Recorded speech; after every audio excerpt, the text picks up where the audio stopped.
Hello friends, આજે આપણે બનાવીશું પોષક તત્વોથી ભરપૂર તેવી મીઠા લીમડાની ચટણી. તો ચાલો રેસીપી શરૂ કરીએ.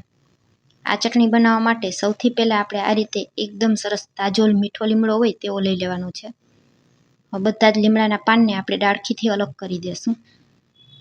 તો એક એક કરી અને બધા પાનને આપણે આ રીતે એક થાળીમાં ભેગા કરી લેશું.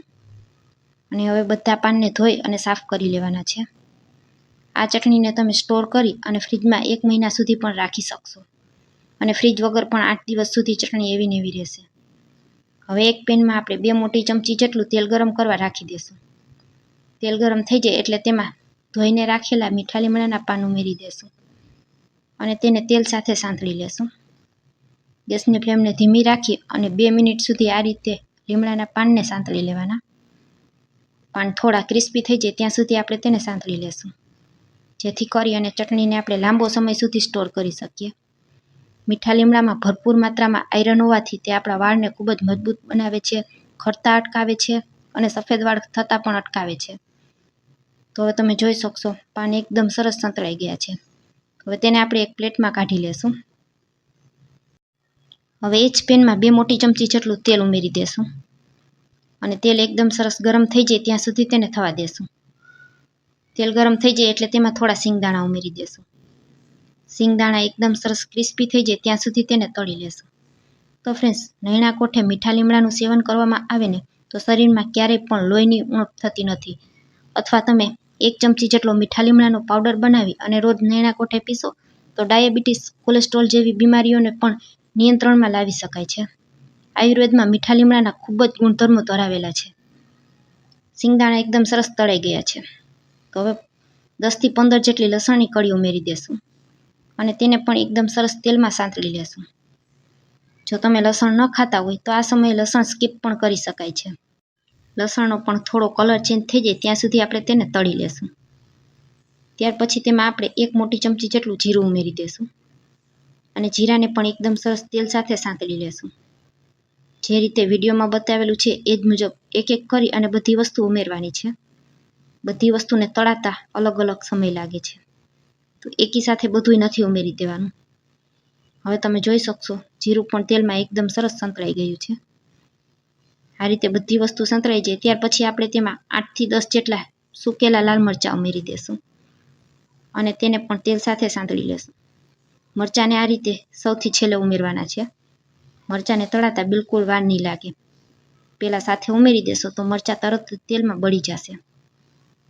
ધીમા તાપ ઉપર 1 મિનિટ સુધી મરચાંને પણ આ રીતે તળી લેશું, જેથી કરી અને મરચાંમાં પણ કોઈ ભેજનો ભાગ હોય તો તે દૂર થઈ જાય અને ચટણી આપણી લાંબા સમય સુધી એવી ને એવી રહે. હવે તેમાં 1 મોટી ચમચી જેટલા સફેદ તલ ઉમેરી દેશું. ગેસને એકદમ ધીમો રાખવાનો છે. અહીં કોઈ પણ મસાલા બળી ન જાય તેનું ખાસ ધ્યાન રાખવાનું છે. તો એકદમ ધીમા તાપ ઉપર આ રીતે બધા મસાલાને તેલમાં તળી લેવાના છે. કોઈ પણ મસાલાની જરા પણ કચાશ ચટણીમાં રહેવી ન જોઈએ.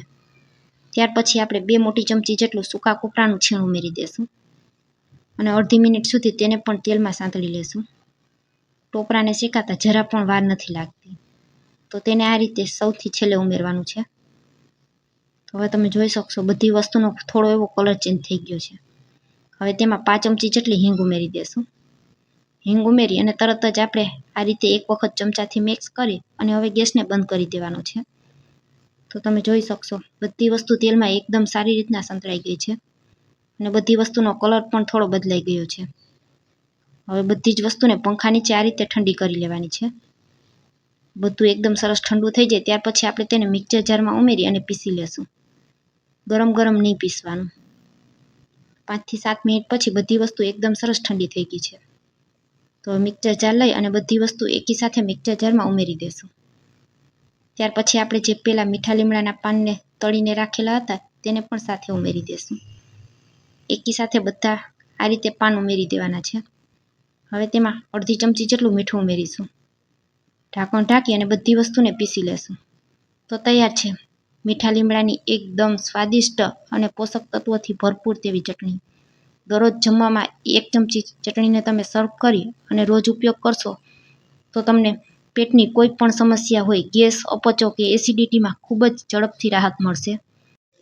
વિડીયો અહીં સુધી જોયા પછી તમને જરા પણ પસંદ આવે તો વિડીયોને એક લાઇક કરજો, ફ્રેન્ડ્સ અને ફેમિલી સાથે શેર કરજો અને મારી રેસિપીઓ તમને જોવી ગમતી હોય તો મને સપોર્ટ કરવા બદલ મારી ચેનલને સબસ્ક્રાઈબ કરજો. અને આજની આ મીઠા લીમડાની ચટણીની રેસિપી કેવી લાગી તે કોમેન્ટમાં જરૂરથી જણાવજો.